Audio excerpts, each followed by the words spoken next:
ഇത്രത്തോളം ജയം തന്ന ദൈവത്തിനു സ്തോത്രം, ഇതുവരെ കരുതി രക്ഷകനു സ്തോത്രം. ദൈവത്തിനു സ്തോത്രം, ഇതുവരെ കരുതി രക്ഷകനു സ്തോത്രം. ഇനിയും കൃപ തോന്നി കരുതിടണേ, ഇനിയും നടത്തണേ തിരുഹിതം.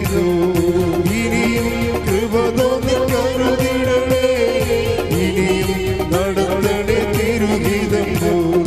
ഇത്രത്തോളം ജയം തന്ന ദൈവത്തിനു സ്തോത്രം, ഇതുവരെ കരുതി രക്ഷകനു സ്തോത്രം. ഇനിയും കൃപ തോന്നി കരുതിടണേ, ഇനിയും നടത്തണേ തിരുഹിതം. ഇനിയും കൃപ തോന്നി കരുതിടണേ, ഇനിയും നടത്തണേ തിരുഹിതം. സ്തുതിച്ച് പ്രാർത്ഥിക്കാം. Hallelujah, hallelujah, hallelujah. ഞാൻ നയിക്കുവാൻ പോകുന്ന ഭാഷണത്തിന്റെ സ്ഥാപക ഡയറക്ടറായ ബഹുമാനപ്പെട്ട VP ജോസഫ് അച്ഛനെ ഈ അൾത്താരിൽ സമർപ്പിച്ച് നമുക്കൊരു നിമിഷം പ്രാർത്ഥിക്കാം. അച്ഛന്റെ ആരോഗ്യത്തെ പ്രത്യേകമായിട്ട് സമർപ്പിച്ച് പ്രാർത്ഥിക്കാം. തുടങ്ങി വെച്ചിരിക്കുന്ന എല്ലാ മിഷൻ ദൗത്യങ്ങളെ സമർപ്പിച്ച് പ്രാർത്ഥിക്കാം. ഹല്ലേലൂയ, ഹല്ലേലൂയ,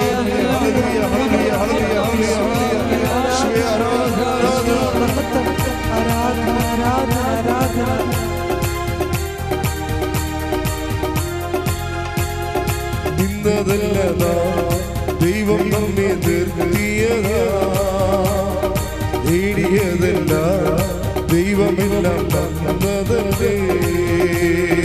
ഇന്നതല്ല ദൈവം നമ്മെ നിർത്തിയതാ, നേടിയതല്ല ദൈവമെല്ലാം തന്നതല്ലേ. ഉച്ചത്തിൽ ചേർന്ന് പാടാം. ഇന്നതല്ല ദൈവം നമ്മെ നേടിയതല്ല ദൈവമെല്ലാം തന്നതല്ലേ. നടത്തിയ വിധങ്ങളെ ഓർത്തിടുമ്പോൾ നന്ദിയോടെ നാദം സ്തുതി പാടിടാം. നടത്തിയ വിധങ്ങളെ ഓർത്തിടുമ്പോൾ നന്ദിയോടെ നാദം സ്തുതി. കൈകൾ ഉയർത്തി. ഇത്രത്തോളം ജയം തന്ന ദൈവത്തിനു സ്തോത്രം, ഇതുവരെ കരുതി രക്ഷകനു സ്തോത്രം. ഇത്രത്തോളം ജയം തന്ന ദൈവത്തിനു സ്തോത്രം, ഇതുവരെ കരുതിയ രക്ഷകനു സ്തോത്രം. ഇനിയും കൃപ തോന്നി കരുതിടണേ, ഇനിയും നടത്തണേ തിരുഹിതം. ഇനിയും കൃപ തോന്നി കരുതിടണേ, ഇനിയും നടത്തണേ തിരുഹിതം.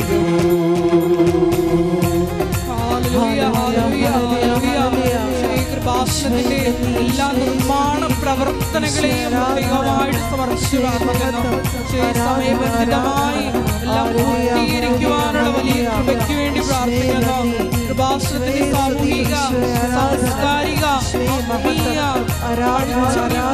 പ്രത്യേകമായിട്ട് സമർപ്പിച്ചു പ്രാർത്ഥിക്കുന്നു.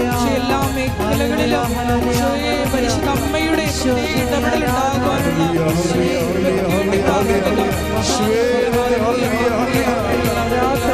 Hallelujah, hallelujah, hallelujah, hallelujah, hallelujah, hallelujah, hallelujah, hallelujah. Shwe aradhana, shwe re mahat mahat mahat mahat. Hallelujah, hallelujah, hallelujah, hallelujah, hallelujah. Shwe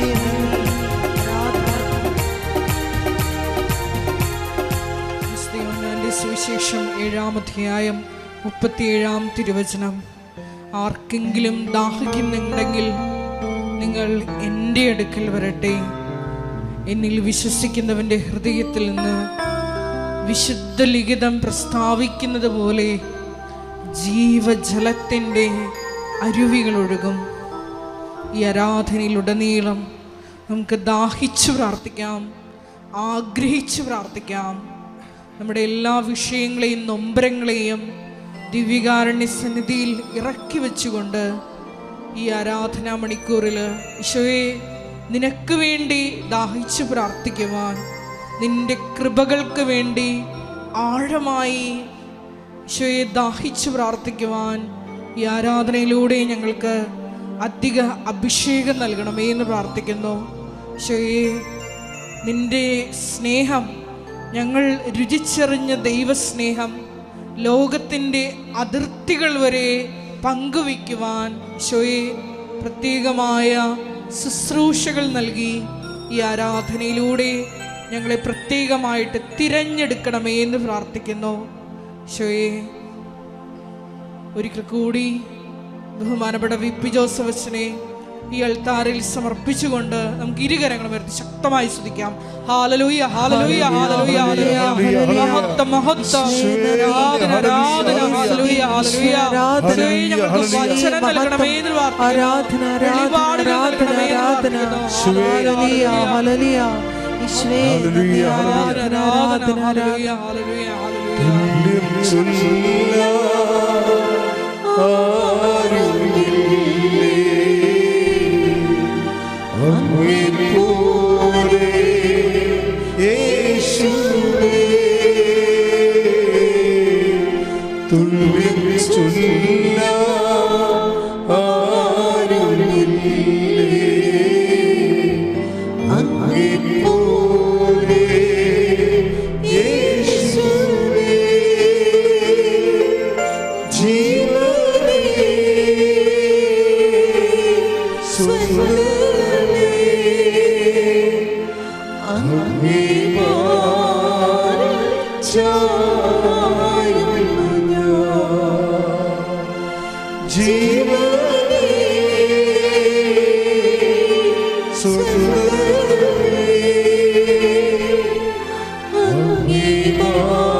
ദൈവം നമുക്ക് നമ്മളിൽ നിന്ന് ആരും നകരുകയില്ല. ദൈവത്തിന് വേണ്ടി ജീവിക്കാൻ സത്യസന്ധമായ ഒരു തീരുമാനം എടുക്കുന്ന ദൂരം മാത്രമേ നമ്മളും നമ്മുടെ ലക്ഷ്യവുമായിട്ടുള്ളൂ. ദൈവത്തിന് വേണ്ടി സത്യസന്ധമായ ജീവിതം നയിക്കുന്ന ഒരു ദൂരം മാത്രമേ നമ്മളും നമ്മുടെ ഉടമ്പടി നിയോഗവുമായിട്ടുള്ളൂ. അച്ഛൻ പ്രാർത്ഥിക്കുമ്പോഴൊക്കെ ഇടിമുഴക്കം പോലെ ശ്രദ്ധിച്ചുകൊണ്ടേയിരിക്കണം, സന്തോഷിച്ചുകൊണ്ടിരിക്കണം, നിങ്ങളെ അനുഗ്രഹിച്ചുകൊണ്ടിരിക്കുന്ന സമയമായിരിക്കും അത്. അച്ഛൻ പ്രാർത്ഥിക്കുന്ന സമയത്തെല്ലാം മക്കളെ കർത്താവ് അനുഗ്രഹിച്ചുകൊണ്ടിരിക്കുന്ന സമയമാണ്. നിങ്ങളത് ശ്രദ്ധിക്കുകയും പാടുകയും പ്രാർത്ഥിക്കുകയും ചെയ്തുകൊണ്ട് ദൈവത്തെ പ്രസാദിപ്പിച്ചുകൊണ്ടും കർത്താവിൻ്റെ സ്നേഹത്തിൽ നിറഞ്ഞുകൊണ്ടും നിങ്ങൾ സ്നേഹത്താൽ ദൈവത്തിൻ്റെ മനസ്സിൽ നിറഞ്ഞുകൊണ്ടും നമ്മുടെ വിശ്വാസത്തെ നമുക്ക് ആഘോഷിക്കാം. ശ്രദ്ധിക്കട്ടെ. Hallelujah hallelujah hallelujah hallelujah hallelujah മഹത്വം മഹത്വം ആരാധന ആരാധന ദൈവമേ മഹത്വം ദൈവമേ ആരാധന hallelujah hallelujah hallelujah hallelujah hallelujah hallelujah hallelujah യേശുവേ നന്ദി യേശുവേ ആരാധന ഹല്ലേലൂയ ഹല്ലേലൂയ മഹത്വം മഹത്വം മഹത്വം ഹല്ലേലൂയ ഹല്ലേലൂയ യേശുവേ നന്ദി ആരാധന യേശുവേ മഹത്വം ആരാധന ആരാധന ആരാധന ആരാധന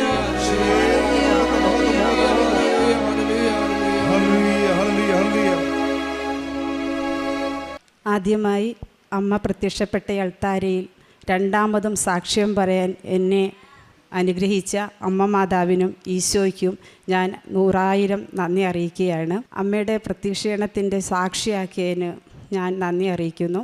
എൻ്റെ പേര് ശ്രീദേവി. ഞാൻ കായംകുളം ചെട്ടികുളങ്ങര ഭൗതിപ്പടി എന്ന സ്ഥലത്ത് നിന്ന് വരുന്നു. ഞാൻ ആദ്യമായി ഉടമ്പടി എടുക്കുന്നത് 7/3/2023 ആദ്യമായിട്ട് ഉടമ്പടി എടുത്ത അന്ന് മുതൽ ഇതെൻ്റെ 9ാമത്തെ ഉടമ്പടിയാണ്. ഞാൻ തുടർച്ചയായിട്ട് ഉടമ്പടി എടുക്കുന്ന ഒരാളാണ്. ഞാൻ ആദ്യം വെച്ച നിയോഗം, എൻ്റെ വീട് 10 വർഷമായി വീടിൻ്റെ പ്രമാണം പണയത്തിലായിരുന്നു സൊസൈറ്റിയിൽ.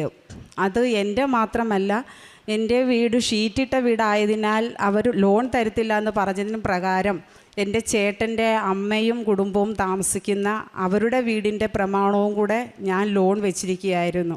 ഈ 10 വർഷമായിട്ട് എനിക്കിതെടുക്കാൻ ഇതുവരെ സാധിച്ചിട്ടില്ല. ഞാൻ ഉടമ്പടി എടുത്ത് ഓരോ നിയോഗങ്ങളും, ഞാൻ ആദ്യം വെച്ച നിയോഗങ്ങൾ ഇതായിരുന്നെങ്കിലും തുടർന്ന് എൻ്റെ ചേച്ചിക്ക് ഭവനമില്ലായിരുന്നു, അത് വെച്ച് അതെനിക്ക് സാധിച്ചു. അവൾക്കൊരു ജോലി, അംഗനവാടിയിൽ ജോലി കിട്ടി. ഇതെല്ലാം ഞാൻ സാക്ഷ്യം പറഞ്ഞാണ്. 2 സാക്ഷ്യം ഞാൻ എഴുതി കൊടുത്തിട്ടുമുണ്ട്. പക്ഷേ ഇത് ഒരു കാര്യം എനിക്ക് സാധിച്ചു കിട്ടുന്നില്ല. എങ്ങനെയൊക്കെ നോക്കിയിട്ടും എൻ്റെ കടങ്ങൾ തീരുന്നില്ല. അതിനുശേഷം ഞാൻ ഇവിടെ വന്നു. എൻ്റെ വീടിനടുത്തുള്ള ഒരു കൊച്ചു പറഞ്ഞതിന് പ്രകാരം ഉടമ്പടി എടുത്തു. എൻ്റെ ഹസ്ബൻഡ് പുറത്തോട്ട് പോകുന്നതിന് വേണ്ടി ആവശ്യത്തിനായിരുന്നു. അത് പോയി കഴിഞ്ഞ് ഞാൻ വന്നിവിടെ സാക്ഷ്യം പറഞ്ഞു. അദ്ദേഹം പോയി. പക്ഷേ എന്നിട്ടും കടത്തിനൊരു മേൽഗതി ഉണ്ടാകുന്നില്ല. എന്തൊക്കെ ചെയ്തിട്ടും കടം തീരുന്നില്ല. അപ്പം ഞാൻ ഓരോ അച്ഛൻ്റെ സാക്ഷ്യം കേൾക്കാനും പ്രേക്ഷിത പ്രവർത്തനങ്ങൾ ചെയ്യാനും എല്ലാം കാരുണ്യ പ്രവർത്തികൾ ചെയ്യാനും എല്ലാം തുടങ്ങി. എന്നിട്ടും ഒരു രക്ഷയില്ല. പക്ഷേ ഈ കഴിഞ്ഞ പ്രാവശ്യം 9ാമത്തെ ഉടമ്പടി എടുത്തപ്പോൾ ഞാൻ അമ്മയോട് പറഞ്ഞു, ഇറങ്ങാൻ നേരം തിരിഞ്ഞു നോക്കിയിട്ട്, അമ്മേ ഇതെൻ്റെ 9ാമത്തെ ഉടമ്പടിയാണ്, ഞാൻ ഇത് തീർന്ന് അടുത്ത ഉടമ്പടി എടുക്കാൻ വരുമ്പോൾ എൻ്റെ പ്രമാണവും കൊണ്ട് വേണമേ അമ്മേ ഞാൻ ഇവിടെ വരുവാൻ. ഞാൻ എന്നിട്ടും പ്രാർത്ഥിച്ചു. പക്ഷേ ഇത് സാധിക്കാത്തതിന് എൻ്റെ ഉടമ്പടി കുറച്ച് ഉഴപ്പിയെങ്കിലും പിന്നെ ഞാൻ അച്ഛൻ്റെ ഡെയിലി ബ്രെഡ് എന്ന് കേൾക്കാറുണ്ട്. ഞാൻ ഹരിധർമ്മസേനയായിട്ട് ചെട്ടുളങ്ങര പഞ്ചായത്തിൽ പ്രവർത്തിക്കുന്ന ഒരു വ്യക്തിയാണ്. അപ്പോൾ എനിക്ക് 9 മണിക്ക് ജോലിക്ക് പോകണം. പക്ഷേ ഞാനെങ്കിലും ആ അച്ഛൻ്റെ ഡെയിലി ബ്രെഡ് കേൾക്കുന്നത് എൻ്റെ അടുക്കള ജോലി ചെയ്യുന്ന കൂട്ടത്തിലാണ്.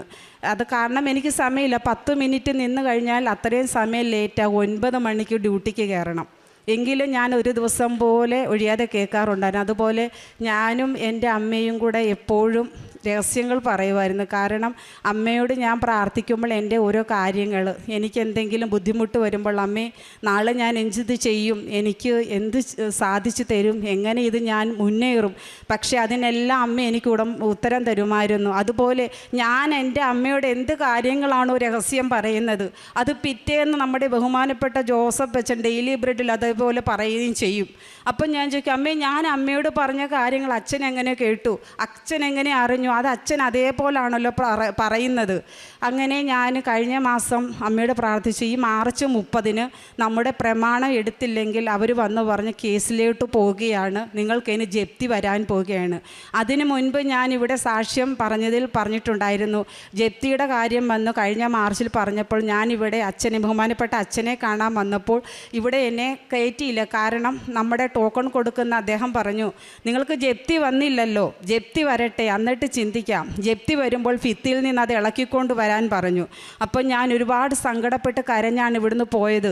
അപ്പോഴും ഞാൻ ആശ്വസിച്ചു, അമ്മയിൽ ഞാൻ ഉടമ്പടി വെച്ചതല്ലേ, എൻ്റെ കാര്യം സാധിക്കും. പക്ഷേ കൊച്ചച്ഛനെ കണ്ട് ബ്ലെസ്സിങ് മേടിച്ചു. ഞാൻ ആ പേപ്പർ കാണിച്ചിട്ട് പോയി. അച്ഛൻ പറഞ്ഞു, കുഴപ്പമില്ല, ഭയപ്പെടേണ്ട, നീ പൊയ്ക്കോളാൻ പറഞ്ഞു. അങ്ങനെ ഞാൻ സൊസൈറ്റിയിൽ ചെന്നപ്പോൾ അവരെന്നോട് ഇങ്ങോട്ട് പറഞ്ഞു, നിനക്ക് കഴിയാൻ വിധം നിനക്കൊക്കുന്നത് പോലെ അത് തുടർച്ചയായിട്ട് മുടങ്ങാതെ കുറേശ്ശെ അടച്ചത് തീർത്താൽ മതി, നിനക്ക് ജപ്തി വരികയില്ല, ഞങ്ങൾ അത് മാറ്റി വെച്ചോളാം ഈ പ്രമാണമെന്ന് പറഞ്ഞു. അങ്ങനെ എനിക്കൊരു ഒഴിവ് കിട്ടി. ഞാൻ സന്തോഷിച്ച് തുടർച്ചയായിട്ട് ഇങ്ങനെ ഉടമ്പടി എടുത്തു പോന്നു. കഴിഞ്ഞ മാസം എൻ്റെ വീട്ടിൽ ഞാൻ ജോലിയും കഴിഞ്ഞ് വന്നപ്പോൾ 2 പേര് സൊസൈറ്റിയിൽ നിന്ന് വന്നിട്ട് പറഞ്ഞു, ഈ മാർച്ച് 30 ഇതെടുത്തില്ലെങ്കിൽ ഇത് കേസാവും, കാരണം ഇതിപ്പോൾ കോടതിയിലിരിക്കുകയാണ് ഈ പ്രമാണം. പിന്നെ 30-ാം തീയതി അത് ഞാൻ ചോദിച്ചു, എത്ര രൂപയ്ക്ക് അത് നമുക്ക് എടുക്കാൻ പറ്റും? 5.5 ലക്ഷം രൂപയുണ്ടെങ്കിൽ നിങ്ങൾക്ക് ഇതെടുക്കാൻ പറ്റും. 5 ലക്ഷം രൂപയായിരുന്നു ലോൺ എടുത്തത്. അതിൽ പകുതിയിൽ മുഴുവനും നമ്മൾ അടച്ചു കഴിഞ്ഞു. പക്ഷേ എന്നിട്ടും ഇത് ലോൺ പലിശ കുടിശ്ശിക, പിഴ കുടിശ്ശിക എന്നൊക്കെ പറഞ്ഞ് അവരിങ്ങനെ പറഞ്ഞുകൊണ്ടിരുന്നു. അപ്പോൾ ഞാൻ എൻ്റെ ഭർത്താവ് വെളിയിലാണ്, അദ്ദേഹത്തോട് പറഞ്ഞു, എന്ത് ചെയ്യും ചേട്ടാ നമ്മൾ? അപ്പോൾ എന്നോട് പറഞ്ഞിട്ട് ഞാനൊരു ചിട്ടിക്ക് കൊടുക്കാൻ പോവുകയാണ്. ഞാൻ പറഞ്ഞു, അപ്പോൾ ഞാൻ പ്രാർത്ഥിച്ചു, അമ്മേ ആ ചിട്ടി ആദ്യം ഞങ്ങൾക്ക് 2 ലക്ഷം രൂപയുടെ ചിട്ടിയായിരുന്നു, അത് എടുത്ത് തന്നായിരുന്നെങ്കിൽ ബാക്കി നമ്മൾ സമാധാനമുണ്ട്. അപ്പം ഞങ്ങളുടെ കുറേ സ്വർണം പണയത്തിലിരിപ്പുണ്ട്. അപ്പം ഞാൻ പറഞ്ഞു, അപ്പോൾ ചേട്ടൻ പറഞ്ഞു, അത് എടുത്ത് നമ്മൾക്ക് വിൽക്കാം, പിന്നെ നമ്മൾക്കതെല്ലാം ഉണ്ടാക്കണം, ആദ്യം നമ്മുടെ പ്രമാണം എടുക്കട്ടെ. അങ്ങനെ സമാധാനിച്ചു. 4.5 ലക്ഷം രൂപ വീതം അങ്ങനെ എൻ്റെ മകൾക്കൊരു LIC ഉണ്ടായിരുന്നു. അത് നമ്മൾ കഴിഞ്ഞ മാർച്ചിൽ ഇങ്ങനെ ലോണിൻ്റെ ഇത് വന്നപ്പോൾ 1 ലക്ഷം രൂപ അതിൽ നിന്ന് ലോൺ എടുത്ത് അടച്ചായിരുന്നു. പക്ഷേ അത് ഞങ്ങൾ പകുതി അടച്ചതിനാൽ 1 ലക്ഷം രൂപയുടെ ലോണായിരുന്നു. ബാക്കി അതിനകത്ത് 30,000 രൂപയോളം കൊടുക്കാനുള്ളത് കൊണ്ട് ബാക്കി 70,000 രൂപയെ നമ്മൾക്ക് LICയുടെ പൈസ ഇങ്ങോട്ട് കിട്ടത്തുള്ളൂ എന്ന് പറഞ്ഞു. അപ്പം പുള്ളിക്കാരനാണ് LIC ചേർന്നിരിക്കുന്നത്. ഞാനതിന് അവിടെ ചെന്ന് ചോദിച്ചു. അവരെന്നെ വിളിച്ചിട്ട് പറഞ്ഞു, മാർച്ച് 26-ാം തീയതി നിങ്ങളുടെ LIC ക്ലോസ് ആവുകയാണ്. അപ്പം ഞാൻ ചോദിച്ചു, ഈ പൈസ അദ്ദേഹത്തിന് എങ്ങനെ എടുക്കാൻ പറ്റും? സ്ഥലത്തില്ലല്ലോ ആൾ. അന്നേരം ലോൺ എടുത്തത് എൻ്റെ അക്കൗണ്ടും വഴിയായിരുന്നു. അതുകൊണ്ട് പറഞ്ഞു, വിഷമിക്കേണ്ട, ലോണിൻ്റെ കാലാവധി കഴിയുമ്പോൾ നിങ്ങളുടെ LICയുടെ കാലാവധി കഴിയുമ്പോൾ നിങ്ങളുടെ അക്കൗണ്ടിലോട്ട് അത് താനേ വന്നുകൊള്ളും. മാർച്ച് 26 അവർ ഡേറ്റ് പറഞ്ഞു. എനിക്ക് ഉറക്കമില്ല, കാരണം ഞാൻ തന്നെയുള്ളൂ. എനിക്ക് 2 പെൺമക്കളാണ്. മൂത്ത മകൾ ഇവിടെ അമ്മയുടെ കാരുണ്യത്താൽ ഇപ്പോൾ നേഴ്സിംഗ് പഠനത്തിനായിട്ട് പോയിരിക്കുകയാണ്. അപ്പോൾ അത് ഞാൻ സാക്ഷ്യം എഴുതി കൊടുത്തതാണ്. അപ്പോൾ അവൾ എന്നെ വിളിക്കുമ്പോൾ ചോദിക്കും. അപ്പം ഞാൻ അവിടെ പറഞ്ഞിട്ടുണ്ടായിരുന്നു, അമ്മ മാതാവേ, എൻ്റെ മകൾക്ക് 2 ക്രിസ്ത്യാനോ ഒരു അക്രൈസ്തവയാണ്, ഒരു ക്രിസ്തീയ 2 മക്കളെ മാലാഖമാരെ അവർക്ക് കൂട്ടായി കൊടുക്കണേ, എങ്കിലേ നേരായ വഴിയിലും പ്രാർത്ഥനയുള്ളൂ അവൾ മുന്നോട്ട് പോകത്തുള്ളൂ. അങ്ങനെ അവൾക്ക് കിട്ടിയ റൂംമേറ്റ് 2 ക്രിസ്തീയ മക്കളായിരുന്നു.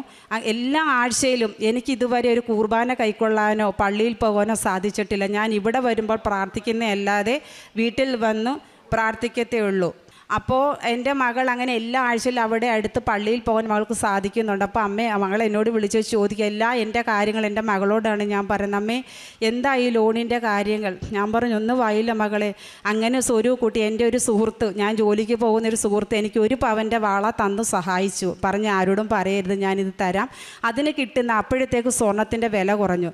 സ്വർണം പണയത്തിലിരിക്കുന്ന എടുക്കുകയും വേണം. അപ്പം എൻ്റെ ചേച്ചിയുടെ മകൻ എന്നെ പറഞ്ഞു, കുഞ്ഞമ്മേ, എനിക്ക് ഒരു മാലയുണ്ട്, അത് പണയം വെച്ച് കുറച്ച് പൈസ സഹായിക്കാം. കുഞ്ഞമ്മ അതുകൊണ്ട് ആ സ്വർണം എടുത്തിട്ട് നമ്മൾക്കത് വിൽക്കാമെന്ന് പറഞ്ഞു. പക്ഷേ അതിൻ്റെ പിറ്റേന്ന് തൊട്ട് സ്വർണത്തിന് വില താനെ ഇടിയാൻ തുടങ്ങി. 1,80,000 90,000. ഞാൻ ചോദിച്ചു, അമ്മേ എന്ത് ചെയ്യും ഞാൻ? എന്നെ പരീക്ഷിക്കുകയാണോ? ഞാൻ എന്താണ് ചെയ്യേണ്ടത്? അപ്പോൾ എൻ്റെ മകനോട് ഞാൻ പറയും, അമ്മേ, ഞാൻ 25-ാം തീയതി ഒരു ഡേറ്റ് പറയുകയാണ്, 25-ാം തീയതി എനിക്ക് സ്വർണം കൊടുക്കണം. അപ്പോൾ അമ്മ എന്താണ് ചെയ്യേണ്ടതെന്ന് വെച്ച് ചെയ്തോളാൻ പറ. അങ്ങനെ 25-ാം തീയതി ആയപ്പോൾ എൻ്റെ മകൻ വിളിച്ചു വെച്ച് പറഞ്ഞു, കുഞ്ഞമ്മേ, സ്വർണത്തിന് വില കൂടിയിട്ടുണ്ട്, എളുപ്പം വാ, നമ്മൾക്കത് കൊടുക്കാം. അങ്ങനെ ഞാൻ അന്ന് കൊണ്ടുപോയി കൊടുത്തു. എനിക്ക് 1,93,000 രൂപ കിട്ടി. അതപ്പം മാറ്റി വെച്ചു.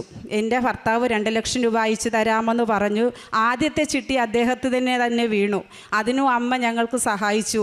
പക്ഷേ പെട്ടെന്ന് പറഞ്ഞു, 1,70,000 രൂപയെ അയക്കാൻ പറ്റൂ. കാരണം അദ്ദേഹം നേരത്തെ നിന്ന കടയിൽ നിന്ന് വേറൊരു കടയിലേക്ക് മാറിയാണ് ഇപ്പോൾ ജോലി ചെയ്യുന്നത്. അപ്പോൾ അവിടെ അക്കാമ പുതുക്കണം. നേരത്തെ നിന്ന് അറബിയുടെ കീഴിലല്ല ജോലി ചെയ്യുന്നത്, അല്ലെങ്കിൽ അത് പ്രശ്നമാവും. അങ്ങനെ 30,000 രൂപ അക്കാമ പുതുക്കുന്നതിന് ആവശ്യത്തിനായി കൊടുത്തു. ബാക്കി 1,70,000 ഉള്ളൂ. ഞാൻ കണക്ക് കൂട്ടി, 1,70,000 അത് 70 LICയുടെ പൈസ, പിന്നെ 1,93 സ്വർണം വിറ്റ പൈസ. പക്ഷേ എന്തു ചെയ്യും, എന്നീ ഒക്കുന്നില്ലല്ലോ. പിന്നെ ഞാൻ സമാധാനിച്ചു, അവർ1 പവൻ്റെ സ്വർണം തരാമെന്ന് പറഞ്ഞല്ലോ, ബാക്കി എൻ്റെ കഴുത്തേലും കാതയിലും കിടക്കുന്നത് കൊടുത്തിട്ടായാലും സ്വർണം എടുക്കണം. എനിക്ക് അങ്ങനെ ഉറക്കമില്ലാതെ ടെൻഷനായി. ഉറങ്ങാതെ എല്ലാവരും ഉറങ്ങുമ്പോൾ ഞാൻ ഉറങ്ങാതെ ഇങ്ങനെ കിടക്കുകയാണ്. ഉറക്കമില്ലാതെ എൻ്റെ കണ്ണുകൾ 2 ചൊറിഞ്ഞ് വീങ്ങി, മുഖമെല്ലാം വീങ്ങി. അതിനുശേഷം ഞാൻ രാവിലെ എണീച്ച് ജോലിക്ക് പോകും. വെയിൽ കൊണ്ടാണ് പോകുന്നത്. ഒരു ഹരിതകർമ്മസേനയുടെ ജോലി എന്താണെന്ന് ഇവിടെ ഇരിക്കുന്ന ഭൂരിഭാഗം ആളുകൾക്കും അറിയാം. ഈ വെയിലത്ത് രാവിലെ തൊട്ട് 5, 5:30 ചിലപ്പോൾ 6 മണി വരെ ആവും വീട്ടിൽ വരുമ്പോൾ. ആ വെയിലും കൊണ്ട് വീട്ടിൽ വന്നാൽ ഈ ടെൻഷൻ, ഉറക്കമില്ല. അപ്പോൾ എൻ്റെ ചെറുമകൾ, എളിയ മകളാണ് എൻ്റെ കൂടെയുള്ളത്, 10 വയസ്സ് തുടങ്ങുന്നേ ഉള്ളൂ. ഞാൻ എൻ്റെ മകളോട് പറഞ്ഞു, മോളെ, അമ്മയോട് ഒന്നും നീ ചോദിക്കാൻ പറയുകയും ചെയ്യരുത്, അമ്മയ്ക്ക് ആകെ ഭ്രാന്തെടുത്ത അവസ്ഥയാണ് മോൾ, അതുകൊണ്ട് അമ്മയ്ക്ക് സമാധാനം തരണം. ഞാനപ്പോൾ അമ്മയോട് ചോദിക്കും, ഉറക്കമില്ല, രാവിലെ വരെ ഇങ്ങനെ ഉറങ്ങാതെ കിടക്കും, ചിന്തയാണ് എന്താണ് ഇനി ചെയ്യേണ്ടത്. അങ്ങനെ കിടന്നപ്പോൾ ഞാൻ അമ്മയോട് ഒരു ദിവസം പറഞ്ഞു പ്രാർത്ഥിച്ചപ്പോൾ, അമ്മേ, ഞാൻ ജീവിതകാലം മുഴുവൻ അമ്മയുടെ കർത്താവിൻ്റെ പ്രേക്ഷിതയായി ജീവിക്കാൻ എനിക്കൊരവസരം തന്നെ ജീവിച്ചു കൊള്ളാം. എനിക്ക് എന്താണ് ഞാൻ ഇതിന് ചെയ്യേണ്ട മറുപടി? എനിക്ക് എന്തെങ്കിലും ഒരു അടയാളം ഇന്ന് കാണിച്ചു തരണം. അങ്ങനെ കിടന്നപ്പോൾ നമ്മുടെ ബഹുമാനായ ജോസഫ് അച്ഛൻ ഉറക്കത്തിൽ, ഞാൻ വെളുപ്പിന് സ്വപ്നം കാണുകയാണ്, അച്ഛൻ വന്ന് ചിരിച്ചുകൊണ്ട് പറയുന്നു, നീ മാതാവിൽ ഏൽപ്പിച്ച ഒരു കാര്യം നീ എന്തിന് വിഷമിക്കണം, നീ എന്തിനു സങ്കടപ്പെടണം? മാതാവിനെ നീ ഏൽപ്പിച്ചില്ലേ? മാതാവില്ലേ നിൻ്റെ കൂടെ? ഞാൻ പെട്ടെന്ന് ചാടി എണീറ്റ് സമയം നോക്കിയപ്പോൾ വെളുപ്പിന് 5:10 ഞാൻ പ്രത്യക്ഷീകരണ പ്രാർത്ഥന ചെല്ലാൻ എഴുതിയിരിക്കുന്ന സമയം.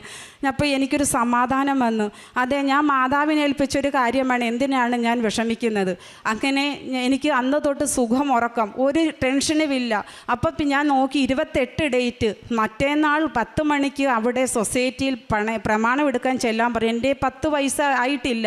പൈസ ചേട്ടൻ അയക്കുമെന്ന് പറഞ്ഞത് മോൻ്റെ പേരിലുണ്ട്, അത് ബാങ്കിലോട്ട് വരുത്തതേ ഉള്ളൂ. എനിക്കൊരു ഇതുമില്ല. ഞാൻ ചോദിച്ചു, എന്താണ് ഞാൻ ഇങ്ങനെ നടക്കുന്നത്? പിന്നെ ഞാൻ അമ്മയോടൊരു വാക്ക് അന്ന് പ്രാർത്ഥിച്ചപ്പോൾ 28-ാം തീയതി ഞാൻ പറഞ്ഞു, അമ്മേ, ഞാൻ ഇതുവരെ ഈ 9ാമത്തെ ഉടമ്പടി വരെ പ്രാർത്ഥിച്ച നിയോഗം വെച്ച് പ്രാർത്ഥിച്ചാൽ ഒരു ദിവസത്തെ പ്രാർത്ഥന എൻ്റെ അമ്മ കൈക്കൊണ്ടിട്ടുണ്ടെങ്കിൽ എനിക്ക് മാർച്ച് 30 ഉച്ചയ്ക്ക് അമ്മ അൽത്താരിൽ പ്രത്യക്ഷപ്പെട്ട 2 മണി സമയത്തിന് മുമ്പ് എനിക്ക് ഇതിനൊരു മറുപടി തരണം. എൻ്റെ പ്രമാണം എൻ്റെ കൈകളിൽ എത്തണം. ഞാൻ എന്താണ് വേണ്ടത്? ഒന്നും അറിയത്തില്ല എന്ന് പറഞ്ഞു. അങ്ങനെ ഞാൻ ഉറങ്ങി. പിറ്റേ തൊട്ട് എനിക്കങ്ങ് ഉറക്കമാണ്. എങ്ങനെയായിട്ട് ഉറക്കമില്ല. ദേഹം മൊത്തം, ശരീരമാസകലം വേദന, ഇടതുവശം മൊത്തം പൊങ്ങുന്നില്ല.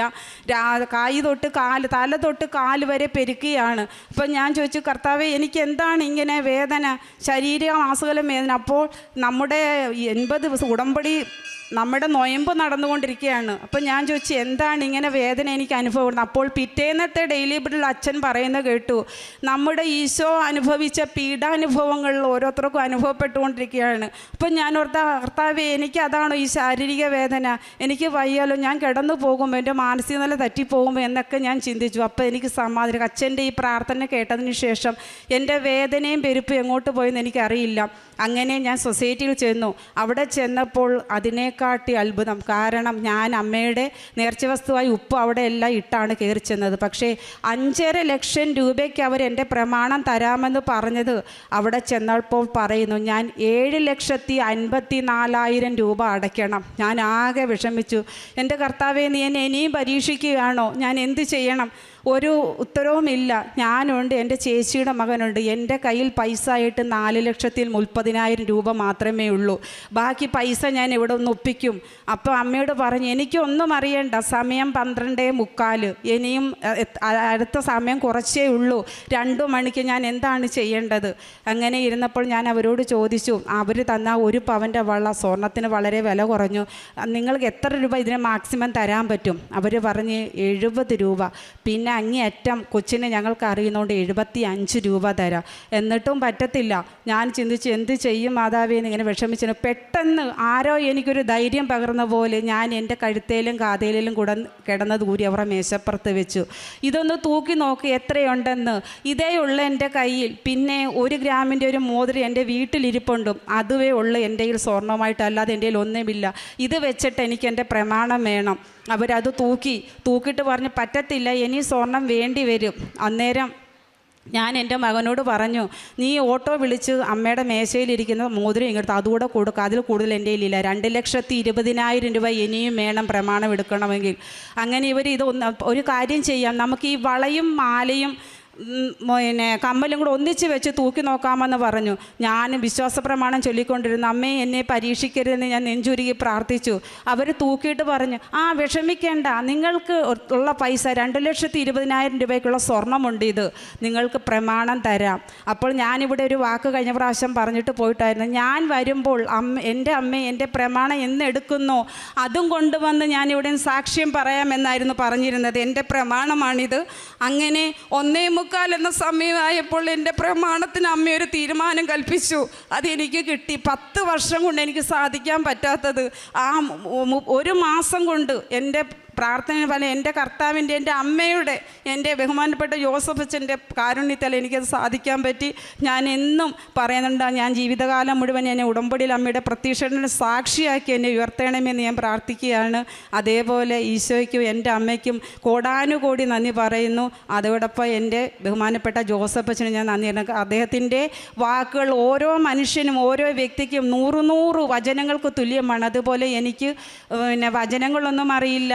ഞാൻ അതിന് പകരം ഇവിടുന്ന് പുറത്തുനിന്ന് പോയ വചനങ്ങൾ വാങ്ങിച്ചുകൊണ്ട് വായിക്കണ്ട. അപ്പം ഞാൻ ചോദിക്കും, ഈ പ്രാർത്ഥിച്ച് കഴിയുമ്പോൾ വചനം എടുത്തിട്ട് പറയും, അമ്മേ എൻ്റെ നാളത്തെ ദിനം എന്താണ്, ഞാൻ എന്താണ് ചെയ്യേണ്ടത്? അപ്പോൾ പറയും, ഭയപ്പെടേണ്ട, ഞാൻ നിന്നോട് കൂടെയുണ്ട്, എൻ്റെ ദൂതനെ നിൻ്റെ കൂടെ ഞാൻ അയക്കും. പിന്നെ പറയും, നിൻ്റെ ഭവനത്തിന് രക്ഷ കൈവന്നിരിക്കുന്നു. പിന്നെ ഓരോ വചനം വായിക്കുമ്പോൾ അത് എൻ്റെ ജീവിതവുമായി ബന്ധപ്പെട്ട ഓരോ വചനങ്ങളായിരിക്കും എനിക്ക് കിട്ടുന്നത്. അങ്ങനെ ഞാൻ വചനം വായിക്കാൻ തുടങ്ങി. പിന്നെ എൻ്റെ പ്രേക്ഷിത പ്രവർത്തനം എന്ന് പറഞ്ഞാൽ ഇവിടെ വന്നു പത്രം വാങ്ങിച്ചു. ഞാൻ ഗവൺമെൻറ് ഹോസ്പിറ്റലിലാണ് കൊണ്ടുപോയി കൊടുക്കുന്നത്. പിന്നെ രോഗികളെ സന്ദർശിക്കാറുണ്ട്. അവിടെ കയറി ആശുപത്രികളിൽ എല്ലാ വാർഡിലും കയറി എല്ലാ രോഗികളെയും കാണും.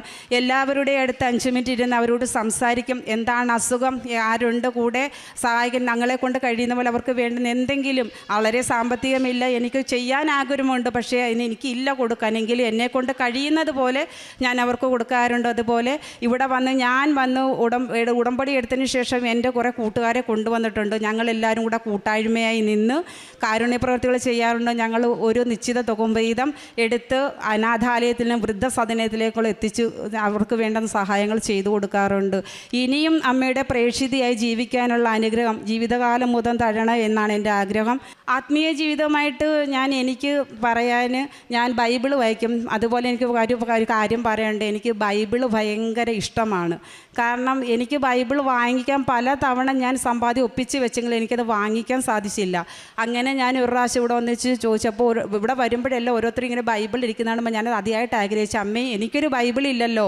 അപ്പോൾ എന്നോട് ഇവിടെ ഇവിടെ വന്ന ഒരു അമ്മയെന്ന് ഞാൻ പറഞ്ഞു, അമ്മ എനിക്കുമായിട്ടുള്ള രഹസ്യമാണ്. അപ്പോൾ അമ്മ എന്നോട് എന്താണെന്ന് ചോദിച്ചപ്പോൾ ഞാൻ പറഞ്ഞു, എനിക്കൊരു ബൈബിൾ ഇല്ല അമ്മയെന്ന് പറഞ്ഞു. അപ്പോൾ അമ്മ പറഞ്ഞു, ഞാൻ നോക്കട്ടെ, ഇവിടെ കൗണ്ടറിലുണ്ടെങ്കിൽ വാങ്ങിച്ച് തരാം. പക്ഷേ അവിടെ ചെന്നപ്പോഴത്തേക്ക് അത് തീർന്നു പോയി. അപ്പോൾ അമ്മ പറഞ്ഞു, നിനക്ക് അതിനുള്ള സാമ്പത്തികം ഞാൻ തരാം, നീ അത് ഒരു ബൈബിൾ വാങ്ങിച്ചോളാൻ പറഞ്ഞു. പക്ഷേ ആ പൈസ ഞാൻ എൻ്റെ പേഴ്സ് സൂക്ഷിച്ചു. ഞാൻ പറയും, എന്ത് വന്നാലും ഞാൻ ഈ പൈസ എടുക്കത്തില്ല, എനിക്ക് ബൈബിൾ വാങ്ങിക്കാനാണ്. അങ്ങനെ പല ദാരിദ്ര്യങ്ങളും 10 രൂപയ്ക്ക് വരെ ഞാൻ വിഷമിച്ചു. പക്ഷേ എന്നിട്ട് ഞാൻ അതെടുത്തില്ല, എൻ്റെ പേഴ്സിൻ്റെ ഉള്ളിൽ സൂക്ഷിച്ച് വെച്ചിരുന്നു. പിറ്റേ ഉടമ്പടി എടുക്കുക, ഈ 9ാമത്തെ ഉടമ്പടി എടുക്കാൻ വന്നപ്പോൾ ഞാൻ അത് കൊടുത്ത് ഇവിടെ ആദ്യം വന്ന് ഉടമ്പടി എടുക്കുന്നതിന് മുന്നായിട്ട് ആദ്യം ഇവിടെ വന്ന് കൗണ്ടറിൽ വന്ന് ഞാൻ സമ്പൂർണ്ണ ബൈബിൾ വാങ്ങിച്ചു. അത് എനിക്ക് അച്ഛൻ പറഞ്ഞല്ല, ഒത്തിരി ദിവസം മുഴുവൻ എല്ലാവരും വായിക്കുമെന്നല്ല, വായിക്കാൻ പറ്റില്ല. 10 മിനിറ്റ്, ഞാനത് 10 മിനിറ്റേ വായിക്കത്തുള്ളൂ. അന്ന് തൊട്ട് ഇന്ന് വരെ മുടങ്ങാതെ ആ ബൈബിൾ വായിക്കുന്നുണ്ട്. അപ്പോൾ ഞാൻ പറയും, എൻ്റെ കർത്താവ്, എനിക്ക് സമയക്കുറവ് മൂലമാണ്, നീ ശിക്ഷിക്കല്ലേ. അപ്പോൾ ഇനി അതേപോലെ എല്ലാവർക്കും വേണ്ടി നല്ലത് വരുവാൻ പ്രാർത്ഥിക്കുന്നുണ്ട്. എല്ലാ മക്കൾക്കും ഇനിയും അതേപോലെ എനിക്കൊരു ഭവനമില്ല, പക്ഷേ അതിൽ വിഷമമില്ല. കാരണം എൻ്റെ പ്രമാണമായിരുന്നു എൻ്റെ ഏറ്റവും വലിയ സമ്പാദ്യം, അതെനിക്ക് കിട്ടി. ഇനി എല്ലാ അമ്മയുടെ ഈശോയുടെയും അനുഗ്രഹം പോലെ സാധിക്കുമെന്ന് എനിക്ക് ഉറച്ച വിശ്വാസമുണ്ട്. എൻ്റെ മകൾ വന്നിട്ട് എനിക്ക് അവിടെ വന്ന് അവളെയും കൊണ്ട് ഇവിടെ വന്ന് അമ്മയുടെ ആൾക്കാരെ സാക്ഷ്യം പറയണം. ഇനിയും ഞാൻ വരും, അതിനുള്ള അനുഗ്രഹങ്ങളും അടയാളങ്ങളും അമ്മ ഈശോയും എനിക്ക് തരുമെന്ന് ഉറച്ച് വിശ്വസിക്കുന്നു. ഉടമ്പടിയിൽ തുടർന്ന് ജീവിതകാലം മുഴുവൻ ജീവിക്കാൻ ഞാൻ ഇവിടെ ജീവിച്ചുകൊള്ളാമെന്ന് സാക്ഷ്യപ്പെടുത്തിക്കൊള്ളുന്നു. ഈശോയ്ക്കും എൻ്റെ അമ്മ മാതാവിനും കോടാനുകൂടി നന്ദി അറിയിക്കുന്നു.